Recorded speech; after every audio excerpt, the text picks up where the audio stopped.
اور یہیں سے آتا ہے اس داستان میں ایک دلچسپ موڑ۔ وریل سوسائٹی کو بنے ابھی زیادہ عرصہ نہیں گزرا تھا کہ جرمن میں ایک اور شخص سامنے آیا جو کہیں نہ کہیں ماریا کے نظریات سے بہت متاثر تھا۔ اس شخص کا نام تھا Adolf Hitler.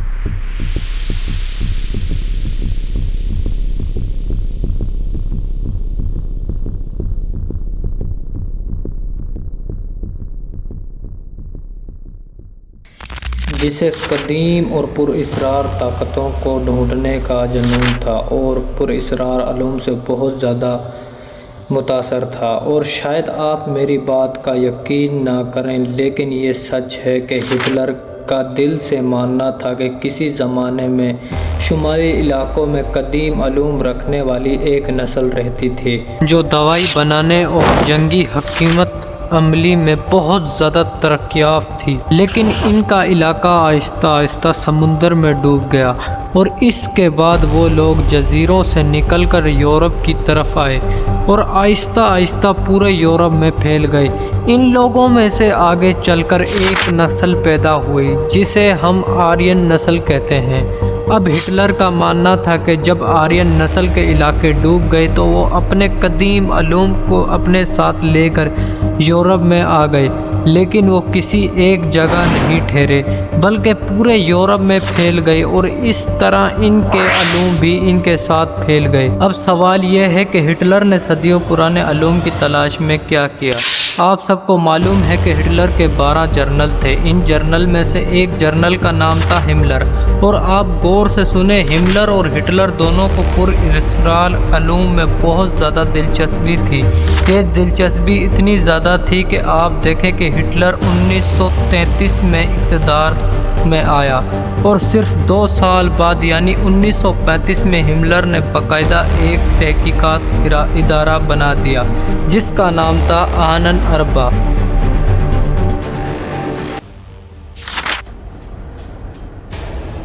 The Ahnenerbe also undermined what it saw as anti-German science.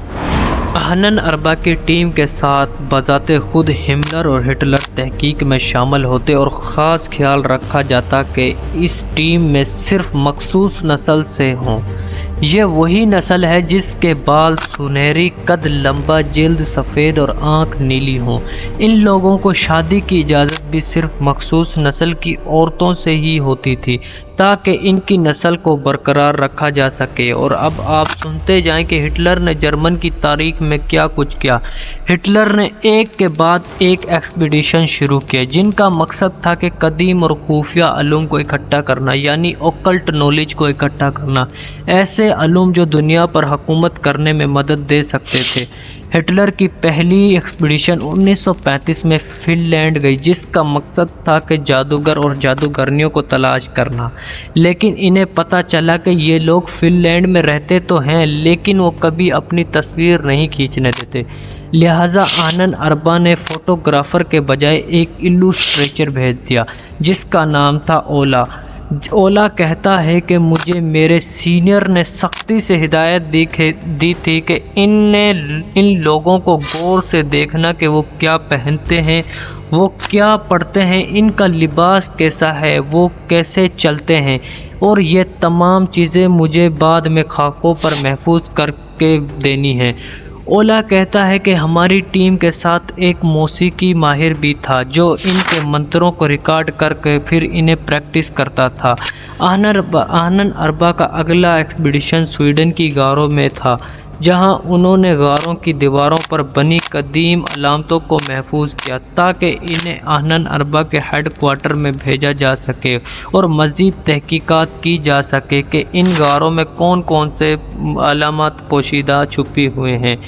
ان کا اگلا مشن 1938 میں انٹارکٹیکا تک بھی گیا تھا تاکہ وہ جان سکے کہ کیا وہاں پر بھی کوئی قدیم علوم موجود ہیں۔ پھر ان کا اگلا مشن فرانس کی ایک مشہور غار میں بھی گیا جس کا نام تھا فیرس کی جادوگر کی غار۔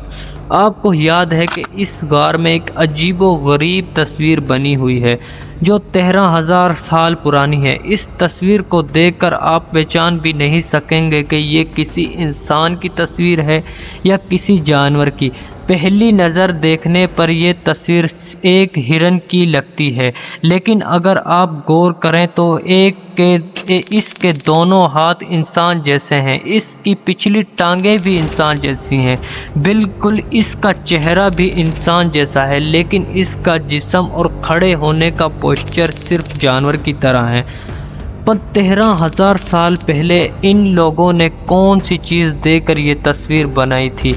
اور ہٹلر نے ایک اپنا ایکسپیڈیشن ایران کے صوبے کرمان شاہ کے پہاڑوں تک بھی بھیجا کہ ایک وہاں پہاڑ ہے جس کا نام ماؤنٹن بہشتون ہے، یعنی خداؤں کی جگہ۔ وہاں ایک بادشاہ ڈائرس یعنی دارا نے 3 قدیم زبانوں میں کچھ تحریریں نقش کروائی تھی، لیکن یہ لوگ ماؤنٹن بہشتون تک پہنچ تو گئے تھے، لیکن وہ تحریریں کافی اونچائی پر تھی، تو انہوں نے کچھ غباروں کی مدد سے کیمرے کو اوپر پہنچانے کی کوشش کی، یعنی کہ اس دور کے حساب سے ایک ڈرون بنانے کی کوشش کی۔ انہی دنوں میں دوسرے جنگی عظیم یعنی ورلڈ وار 2 شروع ہو گئی اور پھر انہیں اپنا یہ ایکسپیڈیشن کینسل کرنا پڑا۔ اور کیا آپ وائکنگز کے بارے میں جانتے ہیں؟ وائکنگز وہ سخت جانجو سمندری لٹیرے تھے جو 1000 سال پہلے سویڈن اور ناروے اور ڈنمارک سے نکلے تھے۔ ان کے ساتھ ایک عرب مسافر احمد ابن عفان نامی کچھ دن ٹھہرا بھی تھا۔ 1986 میں سویڈن کی اپسلا یونیورسٹی نے وائکنگ کے اوپر تحقیق شروع کی۔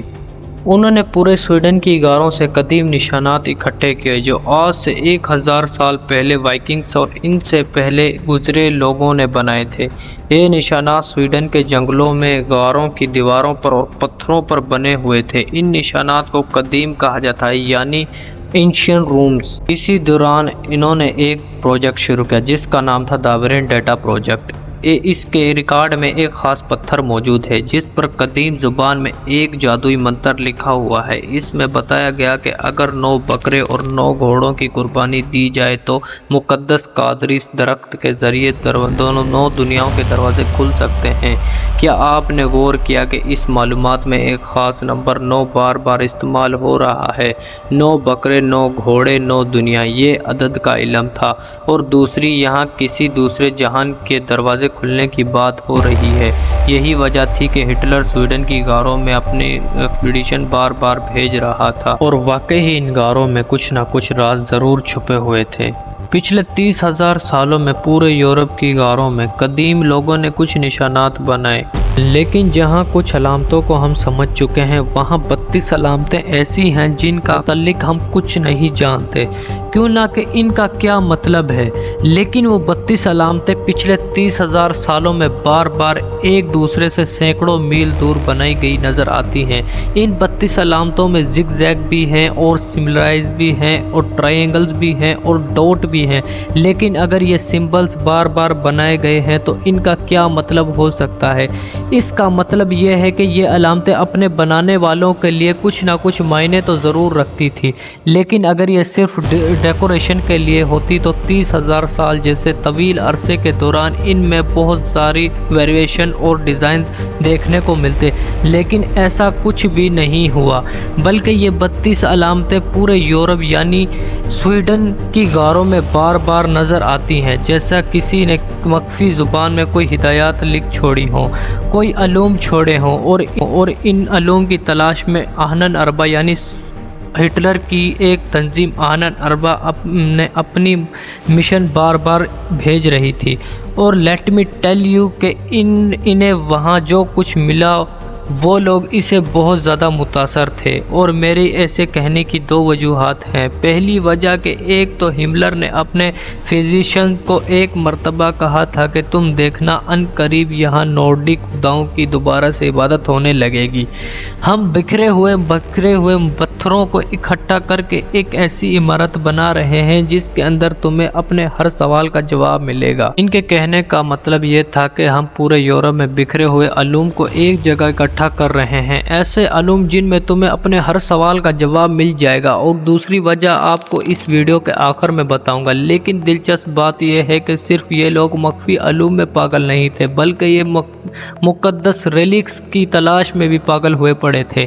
1939 میں پولینڈ میں ایک ایکسپیڈیشن بھیجا جس کا مقصد تھا کہ قدیم آرٹیفیکٹس کو اکٹھا کر کے جرمن واپس بھجوانا، اور پولینڈ میں ان کی بہت زیادہ دلچسپی تھی۔ کراکو کے گرجا گھر میں رکھے ایک 14ویں صدی کے ایک لکڑی کے دروازے میں یہ ایک بہت بڑا دروازہ تھا جس میں حضرت عیسیٰ علیہ السلام و حضرت بی بی مریم علیہ السلام کی زندگی کے کچھ مناظر بنے ہوئے تھے۔ آہنن اربا کو اس بات کا پورا یقین تھا کہ اس دروازے کے بنانے والوں نے اس میں گہرے راز چھپا کر رکھے ہیں، اور جب جرمن نے پولینڈ پر حملہ کیا تو آپ کو پتہ ہے کہ پولینڈ والوں نے کیا کیا۔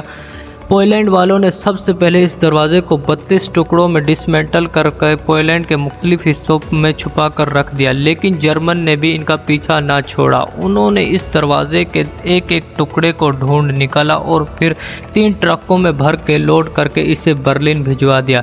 جرمن آرمی نے اسے اپنے تہہ خانوں میں چھپا کر رکھ لیا، اور ان کا پلان تھا کہ جنگ کے بعد اس دروازے پر بھرپور تحقیق کی جائے گی اور ریسرچ کی جائے گی، اور یہ دروازہ انہیں کہاں کہاں لے جا سکتا تھا۔ نازی جرمن نے کریمیا کے پرانے قلعوں سے 72 صندوق نوآورات سے برلن بھجوائے اور کچھ مقامی گوداموں میں چھپا دیے۔ نازی کو مقدس تاریخی اشیاء میں بھی بے حد دلچسپی تھی، یعنی کہ مقدس ریلیک، خاص طور پر ایک قدیم کپڑے کے ٹکڑے میں جسے بائیوٹیپسٹری کہا جاتا ہے۔ یہ دراصل ایک کپڑے پر بنی ہوئی کہانی تھی جس پر رنگین دھاگوں سے کڑھائی کی گئی تھی۔ یہ کڑھائی تقریباً 1000 سال پرانی تھی، مگر حیرت انگیز طور پر آج تک اس کے رنگ اور کپڑا خراب نہیں ہوا۔ بائیوٹیپسٹری 200 فیٹ لمبی تھی اور اس پر 164 سے 166 کے تاریخی واقعات نقش تھے۔ ہٹلر کو اس میں خاص دلچسپی کیوں نہ کہ اس کا ماننا تھا کہ اس میں انگلینڈ کو فتح کرنے کے راز چھپے ہیں، اور اس کا تعلق علم نجوم سے بھی تھا۔ اس کی کڑھائی میں ایک جگہدار ستارہ بھی بنا ہوا تھا جو ہٹلر کے لیے ایک اہم نشانی تھی، لیکن نازیوں کی سب سے زیادہ تلاش ایک خاص چیز کے لیے تھی، وہ تھی تابوت سکینہ۔ یہ وہی تابوت تھا جو بنی اسرائیل کے پاس تھا، اور جنگ کے دوران اسے اپنی فوج کے سامنے رکھتے تھے۔ ان کا ماننا تھا کہ جب تک یہ تابوت ان کے پاس ہوتا انہیں کوئی ہرا نہیں سکتا تھا۔ نازی بھی یہی چاہتے تھے کہ اگر وہ تابوت سکینہ کو ڈھونڈ نکالیں تو انہیں کبھی شکست نہ ہوگی۔ آپ سوچ سکتے ہیں کہ یہ سب کسی انڈیانا جونز فلم کا کوئی منظر لگتا ہے، لیکن یہ حقیقت ہے۔ یہ سب کچھ تاریخ میں ریکارڈ ہے۔ پولینڈ کے چرچ میں رکھے ایک پراسرار دروازے کو 32 ٹکڑوں میں تقسیم کرنا، پھر جرمن فوجی کا ہر ایک ٹکڑے کو ڈھونڈ نکالنا، یہ سب حقیقت میں ہوا ہے۔ لیکن یہ تمام باتیں بالکل سچ ہیں اور ٹروتھ رائڈر کے سرکاری دستاویزات میں لکھے ہوئے ہیں۔ میری آہنن اربا کے اوپر ریسرچ کے دوران میں نے ان میں سے ایک ممبر کے متعلق کچھ ڈاکومنٹس ملے جس کا نام تھا یرگو فوگن ہیگن، جس کا کام تھا کہ فن لینڈ میں لکڑیوں پر بنی قدیم علامتوں کو ڈھونڈنا۔ وہ کہتا ہے کہ ہم لوگ اس قدیم علم کی تلاش میں پرانی نظموں تک کو اسٹڈی کیا کرتے تھے۔ کیا ان میں بھی کوئی پزل کا پیس موجود ہے؟ اور مزے کی بات دیکھیں کہ آہنن اربا نے ہٹلر کو اس کی 50ویں سالگرہ پر ایک چمڑے کی بائنڈنگ میں بنی کتاب گفٹ میں کی تھی، اور وہ کوئی نہیں جانتا کہ اس کتاب کے اندر آہنن اربا کے کیا راز موجود تھے۔ اوکے، اب اس تمام ایکسپیڈیشن کے بعد آہنن اربا کو آخر کیا ملا؟ تو اس سوال کا جواب آپ کو کسی کتاب میں نہیں ملے گا، کیونکہ میں نے آپ کو بتایا کہ اسی دوران اور ان کے ایکسپیڈیشن کے دوران ورلڈ وار 2 شروع ہو چکا تھا، اور ریڈ آرمی انہیں پیچھے دھکیلنا شروع کر دیا، اور ان کا گھیرا تنگ ہو گیا۔ پھر آپ کو پتا ہے آہنن اربا نے پھر کیا کیا؟ آہنن اربا نے اپنے لوکل ویئر ہاؤس میں آرٹیفیکٹ سے بھری صندوق اور اپنی 90% ریسرچ کو اپنے ہاتھوں سے ہی جلا دیا، اس ڈر سے کہ ان کا خزانہ کہیں کسی اور کے ہاتھ نہ لگ جائے۔ امیجن دیٹ، آپ امیجن کر سکتے ہیں کہ یہ کس قدر حیران کن نالج تھا جو انہوں نے اپنے ہاتھوں سے ہی جلا دیا۔ لیکن ابھی تو انہوں نے ان علوم کا تھوڑا سا ہی حصہ استعمال کیا تھا، اور اس تھوڑے سے حصے سے ہی انہوں نے کیا کچھ اچیو کر لیا۔ میں آپ کو اس کی ایک چھوٹی سی مثال دے کر سمجھاتا ہوں۔ جرمن آرمی نے ان قدیم علوم یعنی اس قدیم نالج کی مدد سے ہتھیاروں کی ایک لیڈ سیریز بنانا شروع کی جسے وہ ووڈو ووفن کہتے تھے۔ ووڈو ووفن یعنی کہ ووڈو ویپن، بے مثال ہتھیار، لاجواب ہتھیار، اور اس سیریز کا ایک راکٹ تھا V2 جو انسانی تاریخ کا سب سے پہلا راکٹ تھا، جو اس قدر پاورفل تھا کہ تاریخ میں پہلی مرتبہ اس راکٹ نے کاربن لائن کو اس کراس کر لیا، یعنی کہ آسمان کی وہ حد جہاں ہماری فضا ختم ہوتی اور خلا کی حد شروع ہو جاتی ہے۔ آج بھی آپ دیکھیں گے کہ جرمن ٹیکنالوجی کا اس دنیا میں کوئی مقابلہ نہیں۔ کہیں نہ کہیں اس کے پیچھے وہی سٹڈیز ہیں جو آہنن اربا نے آج سے 68 سال پہلے کی تھی، یعنی 88 سال پہلے کی تھی۔ اور ہسٹورینز کہتے ہیں کہ یہ ایک راز ہے کہ جرمن اپنے وقت سے پہلے اتنی آگے کیسے چلی گئی، لیکن میرا خیال نہیں کہ یہ کوئی راز رہا ہے۔ امریکہ یہ بات جانتی تھی کہ اسی لیے تو اسے مروانے کے بعد امریکہ نے ایک پروجیکٹ شروع کیا جس کا نام تھا آپریشن پیپر کلپ۔ اس میں انہوں نے کہا تھا کہ جو بھی آہنن اربا کے ساتھ کام کیا کرتا تھا اگر وہ امریکہ کے لیے کام کرے گا تو اسے ہم معاف کر دیں گے، اور اسی وقت 1600 جرمن سائنٹسٹ اور انجینئرز ہسٹورینز امریکہ آ گئے، اور پھر آپ دیکھیں کہ امریکہ ٹیکنالوجی کتنی آگے چلی گئی۔ 24 سال کے اندر وہ لوگ سمندروں کی گہرائیوں میں اور خلاؤں کے واسطوں تک پہنچ گئے، اور میں آپ سے وعدہ کرتا ہوں کہ اگر آپ اوکلٹ نالج کو دیکھ کر پہچان سکیں گے تو آپ کو نازی کی پارٹی میں جگہ جگہ اوکلٹ علامات نظر آئیں گی۔ مثال کے طور پر اس کی انٹیلیجنس ایجنسی SS یعنی شدھ شٹوفل میں آپ کو یہ چیز دیکھنے کو ملے گی۔ اور SS کا نشان کیا تھا؟ یہ اگر اس نشان کو ایک عام انسان کی نظر سے دیکھیں تو یوں لگے گا جیسے کہ یہ شدھ شٹوفل یعنی 2 SS لکھے ہوئے ہیں، لیکن اگر آپ میں اوکلٹ کو پہچاننے کی ذہانت ہے تو آپ فوری سمجھ جائیں گے کہ یہ علامت ان علامتوں میں سے ہے، اور اس کا نام ہے سکھ روم۔ یہ علامت ان رومز میں سے ہے جنہیں آرینز کے قدیم پجاری بادشاہوں نے خفیہ علوم لکھنے کے لیے ڈیولپ کیا تھا، اور ریسرچ کی زبان میں انہیں آرمنز رومز کہتے ہیں۔ اب میں آپ کو ایک مزے کی بات بتانے جا رہا ہوں، لہٰذا اسے آپ غور سے سنیے گا۔ ان پجاری بادشاہوں کی زبان ہزاروں سال کے عرصے کے دوران معدوم ہو چکی تھی، لیکن ایڈولف کے ساتھ آسٹریلیا میں ایک شخص جو اوکلٹ کا ماہر تھا جس کا نام تھا گوئیڈو فون لسٹ۔ گوئیڈو ایک اپنی عملیات اور عبادات کے دوران 11 مہینے کے لیے اندھا ہو گیا، اور ان 11 مہینوں کے دوران اسے اپنے خواب میں بار بار رومز نظر آتے رہے، یعنی اینشین رومز نظر آتے رہے، اور اس نے ان رومز کو یاد کر لیا، اور جب اس کی 11 مہینے کے بعد نظر واپس آئی تو اس نے 18 علامتیں بنا کر دی، اور وہ 18 علامتیں بہت ہی زیادہ پاورفل علامتیں تھیں۔ ان علامات میں سے ایک علامات تھی گوئیڈو کی بنائی ہوئی ان علامتوں میں سے ایک علامت یعنی اوکلٹ سمبل، جو شاید تاریخ کی سب سے طاقتور انٹیلیجنس ایجنسی کا مرکزی نشان تھی۔ کوئسبرگ جہاں SS کا ہیڈ کوارٹر ہوا کرتا تھا، اس کے مین ہال کی زمین پر ایک کالے سورج کی تصویر بنی ہوئی ہے جس میں 12 سکھ رومز بنے ہوئے ہیں، یعنی کہ 12 جرنلز، یعنی ہٹلر کے 12 جرنل۔ اس نے اپنے جرنلز کی تعداد بھی بہت سوچ سمجھ کر رکھی تھی۔ اگر آپ نے غور کیا ہو تو حضرت عیسیٰ علیہ السلام کے گرد بھی 12 ہواری ہوا کرتے تھے۔ امیجن کر سکتے ہیں کہ تاریخ کی شاید سب سے زیادہ بڑی انٹیلیجنس ایجنسی میں جگہ جگہ آپ کو اوکلٹ سمبل دیکھنے کو ملتے ہیں، اور یہ سب واضح علامت ہیں۔ اور کیا آپ نے ان کا کبھی جھنڈا دیکھا ہے؟ ان کے جھنڈے پر یہ کون کون سی علامت بنی ہوئی ہے؟ یہ علامت دنیا کی سب سے زیادہ ریکگنائز کی جانے والی سمبلز میں سے ایک ہے، جس کا نام ہے سواستیکا۔ اور شاید آپ سمجھتے ہوں گے کہ سواستیکا تو بس ایک نشان ہے، لیکن میں نے کہا تھا کہ جو کچھ بھی میں آپ کو اس ویڈیو میں بتاؤں گا اس کا ایک ایک الفاظ امپورٹنٹ ہے۔ آپ کو اپسلا یونیورسٹی کا دا وینڈیٹا پروجیکٹ یاد ہے؟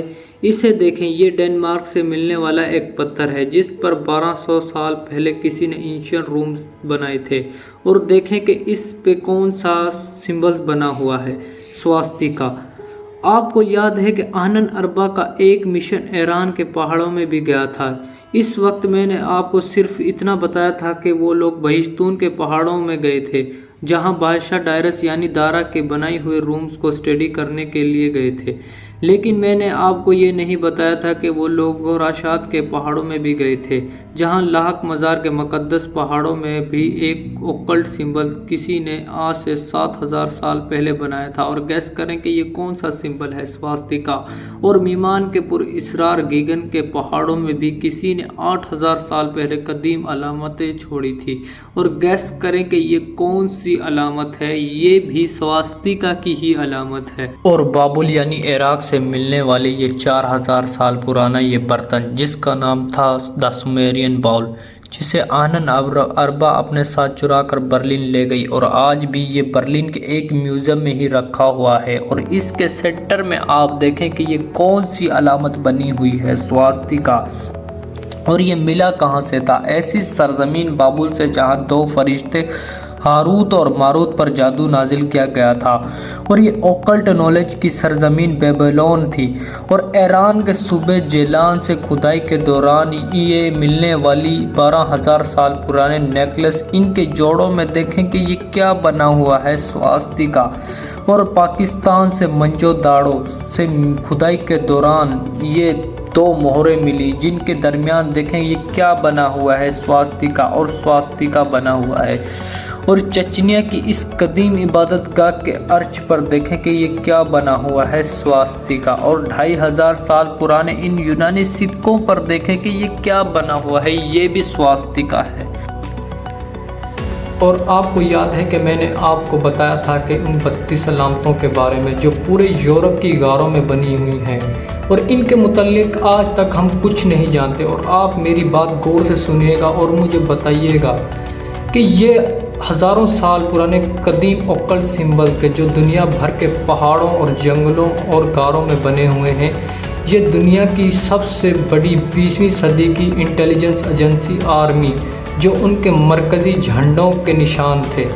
اور یہ بس ان کے جھنڈوں کے نشان نہیں تھے، بلکہ یہ ان کی اور جگہوں کے اوپر بھی بنے ہوئے تھے۔ تو میں آپ کو بتاتا ہوں کہ یہ اور ان کی کون سی جگہوں پر بنے ہوئے تھے۔ ان کے پاڑی بیج پر، ان کے پاڑی ایگل کے پنجوں پر، ان کے گولڈن پاڑی بیج پر، ٹوتھ وائش یعنی ایک سچا جرمن نامی اخبار کہ اس کے فرنٹ پیج پر۔ اور صرف یہ مت دیکھیں کہ اس میں سواستیکا بنا ہوا ہے، بلکہ یہ بھی دیکھیں کہ بنا ہوا کس چیز کے اندر ہے، ایک احرام کے اندر، جس کے اوپر ایک آنکھ بنی ہوئی ہے۔ اور احرام اور ایک آنکھ دونوں کس چیز کی علامت ہے؟ میرے خیال سے تو آپ میرے بتائے بغیر ہی سمجھ چکے ہوں گے۔ ورلڈ وار 2 کے دوران جرمن فوجی کے ہیلمٹ پر یہ نشان بنا ہوا ہے۔ یہ والا نشان تو بہت ہی خاص علامت ہے۔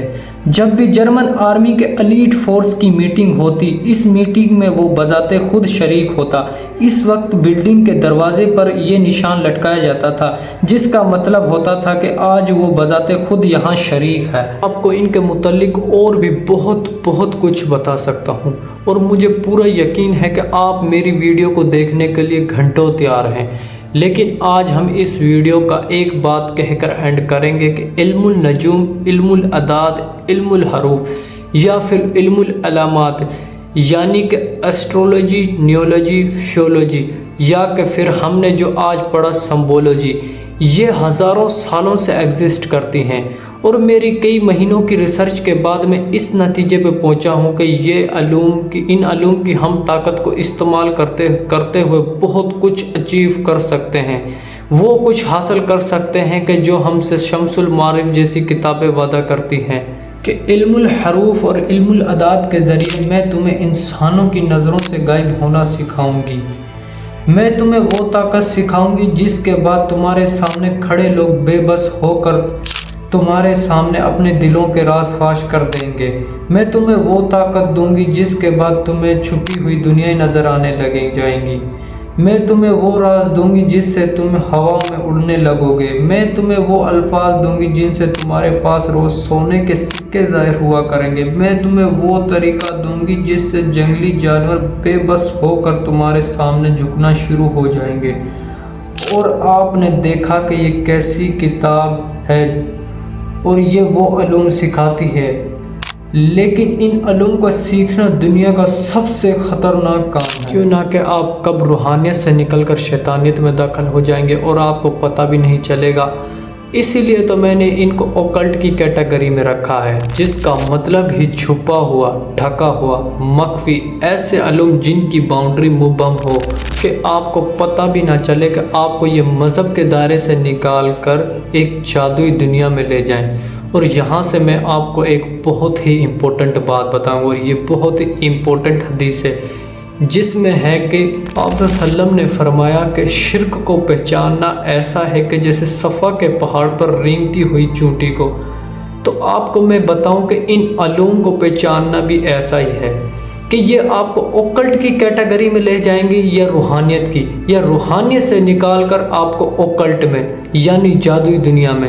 تو آپ کو ان علوم سے بالکل بچنا چاہیے۔ اب آپ کہیں گے کہ میں آپ کو ان کے متعلق بتا ہی کیوں رہا ہوں، کہ میں آپ کو اس لیے بتا رہا ہوں کہ ایک بار رسول صاحب حضرت یمان رضی اللہ تعالی عنہ کہتے ہیں کہ سب لوگ آپ صلی اللہ علیہ وسلم سے اچھی اچھی باتیں پوچھا کرتے تھے، لیکن میں ہمیشہ آپ صلی اللہ علیہ وسلم سے شرک کے بارے میں پوچھا کرتا تھا، تاکہ میں آنے والے وقت میں اس شر کو دیکھ کر پہچان کے اس سے دور ہو جاؤں۔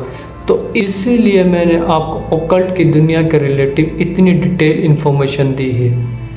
جب بھی آپ ان علوم کو دیکھیں تو ان سے اپنے آپ کو محفوظ کر کے اپنا راستہ بدل لو۔